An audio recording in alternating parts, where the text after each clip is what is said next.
عورتیں کثرت سے جہنم میں جائیں گی, کثرت سے. تو ایک صحابی رو پڑے, ایک حدیث میں لفظ یہ ہے رو پڑے. عرض کرنے لگے یا رسول اللہ وہ ہماری مائیں بھی ہیں, بیٹیاں بھی ہیں, بہنیں بھی, حضور جہنم میں جائیں گی؟ نبی پاک صلی اللہ علیہ وسلم نے فرمایا ایک تو وہ عیب جوئی کرتی ہیں, غیبتیں کرتی ہیں, دوسرا رب کا شکر ادا نہیں کرتی, اور تیسرا فرمایا اپنے خامن کا بھی شکریہ ادا نہیں کرتی, بات بات پہ ناشکری کرتی ہے, بات بات پہ ناشکری کرتی, اس سبب سے جہنم میں جائیں. عورت کے حقوق کا تعین فرمایا, اور ساتھ ہی میرے رسول پاک علیہ السلام نے مرد کی طرف توجہ فرمائی, اور کیا خوبصورت لفظ ارشاد فرمائے, فرمایا تم میں ہر آدمی اپنے آپ کو اچھا سمجھتا اور اچھا کہتا ہے,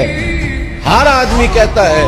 لیکن کوئی اگر مجھے آ کے پوچھے گا کہ محبوب آپ کی امت میں اچھا کون ہے, تو حضور فرماتے ہیں میں اسے اچھا سمجھوں گا جو اپنے گھر والوں کے حق میں اچھا ہے.